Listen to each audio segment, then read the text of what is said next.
कि अलिकति चाख्ने हो लास्टमा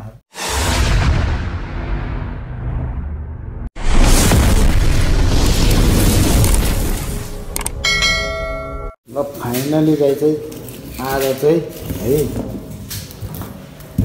खसीको खुट्टा र ढिँडो खानु पर्यो भनेर चाहिँ म यहाँ खसीको खुट्टाको लागि सुपको लागि कटिङ गर्न गइरहेको है त अवस्था गाइस ल मैले चाहिँ यहाँ चट्ट अदुवा लसुन प्याज केलाइसके फाइनली अब यसलाई ठक्क यसरी थालमा राख्ने है ठक्क अब थालमा राखे थाल धोएर है थाल धोइसकेर यसलाई चट्ट धुनुपर्ने हुन्छ धोइसकेर फेरि जिरा धनिया सुकेको डल्ले खोर्सानी हल्का कराईमा फ्राई गरेर यसलाई चट्ट चक चक चक चक चक चक मसिनो पारेर किचाउनु पर्ने अवस्था हुन्छ गाइस। अब नेपालमा भए त पुरा सिलौटोमा हैन ठक्क लस पारेर मसिनो पारेर पिन्न हुन्थ्यो। यहाँ चाहिँ त्यस्तो सुविधा छैन, त्यही भएर यस्तो ओखली कि के भन्छ ठक्कसँगले त्यो यसमा यसरी किचाउनु पर्ने हुन्छ मसिनो पारेर है गाइस। अनि त्यसपछि किचाइसकेपछि अहिले हेर्दै जानुस् कस्तो स्टाइलले बनाउँछु म खसीको खुट्टाको सुप गाइस है त। ल फाइनली गाइस यहाँ त्यस्तो गरी यसलाई यसरी चलाउनु पर्ने हुन्छ है। हल्का यो चाहिँ किनभने अलिक मजाले भुटिन्छ भनेर मैले त्यस्तो गरिरहेको छु। ठक्क यहाँ हालेर ठ्याक्क किच्नुपर्छ गाइस। यसलाई हल्का फ्राई हालिदिनु पर्यो।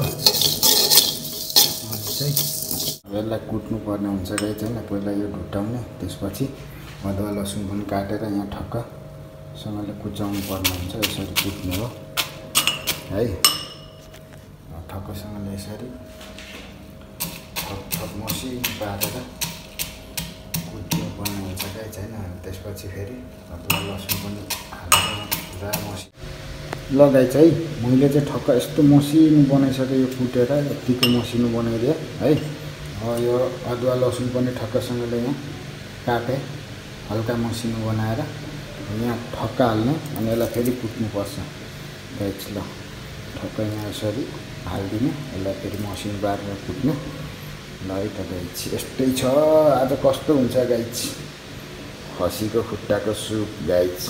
हेरौँ लास्टसम्म हेरिदिनुहोस् गाइस कस्तो हुन्छ भिडियो र रेसिपी पनि कस्तो बन्छ हेर्दै जानुहोस् गाइस। ल गाइस जम्मै थोक प्याजहरू पनि कटिङ गर्दै यो पनि कुटिसकेँ, मसला पनि कुटिसकेँ, प्याज कटिङ भइसक्यो, कुकर पनि धोएर यहाँ रेडी भइसक्यो गाइस। अब यसलाई होइन अलिअलि यसो हेर्दा त राम्रै छ, यसो हेर्दा त है यहाँ खनाउनु पर्ने हुन्छ गाइस।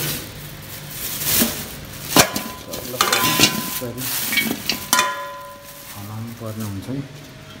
जम्मा आधी किलो हो गाइस। यो चाहिँ खुट्टा दुईजना छौँ हामी, दुईजनालाई इनफ हुन्छ। यसो सरसफाइ गरिहाल्नु, राम्रो त राम्रै छ हेर्दा, त्यस्तो केही छैन। सरसफाइ गर्नु दुईजना छौँ खाने चाहिँ है गाइस। यस्तो छ यिनीहरूलाई यसो हल्का सरसफाइ गरेर धोइधाइ बनाएर चट्ट फ्राई गरेर सुप बनाइदिनुपर्छ है त गाइस। एकदमै रेडी भइसक्यो मेरो पनि। तेल पनि हालेँ चट्टसँगले है, चट्टसँगले यहाँ तेजपत्ता र यो तेजपत्ता र यो लकडीहरू चट्ट हल्कासँगले अलिकति फ्राई गरिदिउँ है। प्याज हाल्ने हो ठक्कसँगले। ल है त गाइस अब हेर्दै जानु।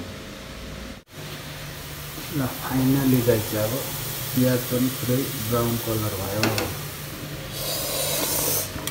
अब मसला हाल्नु, मसला हालेर फेरि एकछिन फ्राई गर्ने मसलाले।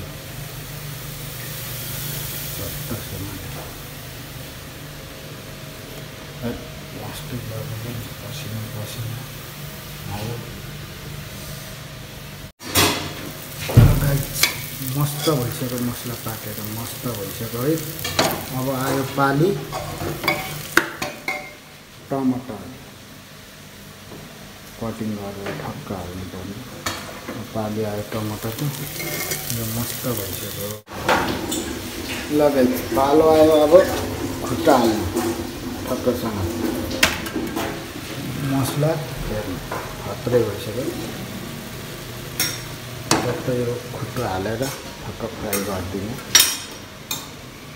एकछिन फेरि पानी हालेर सिटी लगाइदिने। गाइस अब आयो पानी हाल्नु।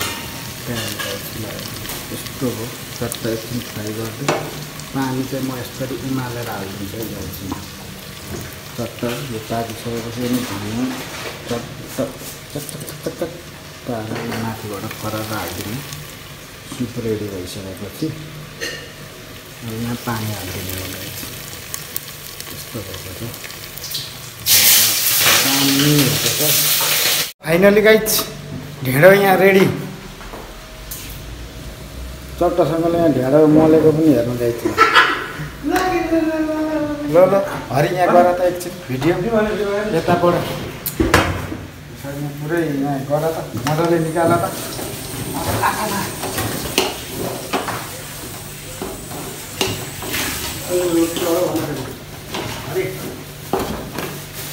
गाह्रो ढेँडो ओडाल्ने कार्यक्रम यहाँ भइरहेको छ गाइस। यस्तो भयो यहाँ चाहिँ जानी नजानी गरियो। अब त खसीको खुट्टासँग चाहिँ सुपसँग चाहिँ यहाँ ढेँडो खाने कार्यक्रम भइरहेको छ मेरो चाहिँ गाइस।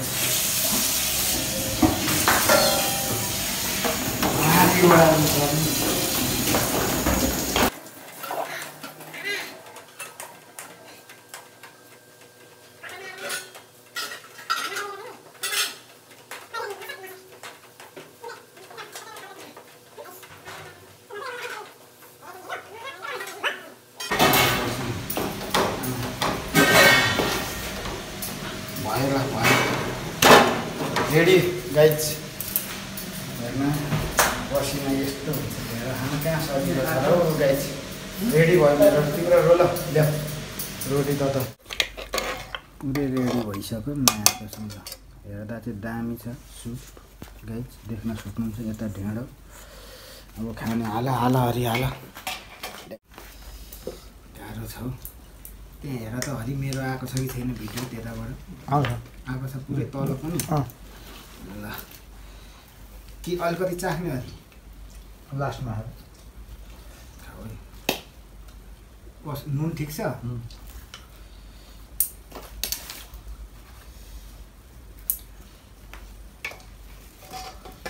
यसको सुप चाहिँ खाऊ हरि। सुप खासी पियो मेन यही हो। झोल मासु त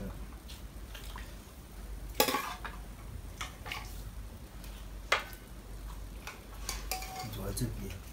कस्तो छ? ठिक हो। खाइदिएँ म पनि।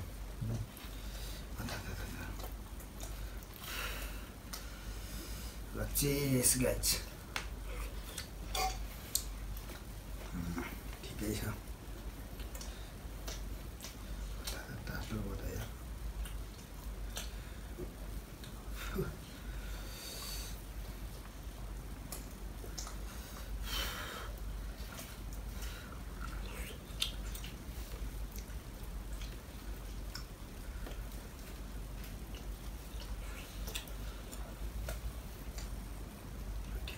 ठिकै छ।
अहिले गाई चाहिँ ढेँडो सेँडो पनि खाइसक्यो आज सुपसँग है, खसीको खुट्टाको सुपसँग ढेँडो सेँडो पनि मारी खाइयो गाइज होइन। के कस्तो लाग्छ मेरो भिडियोलाई होइन गाइज, माया गरिदिनुहोस्, हेरिदिनुहोस् र मलाई सपोर्ट गरिदिनुहोस् गाइज। जसले मेरो भिडियो हेरेर सब्सक्राइब गर्नुभएको छैन सब्सक्राइब गरिदिनुहोस्, गर्नेले लाइक कमेन्ट गरिदिनुहोस्, केही प्रतिक्रिया दिनुहोस् तपाईँहरूलाई के कस्तो लाग्छ गाइज। फेरि भेटौँला नेक्स्ट भिडियोमा त। Okay by by guys, love you, by.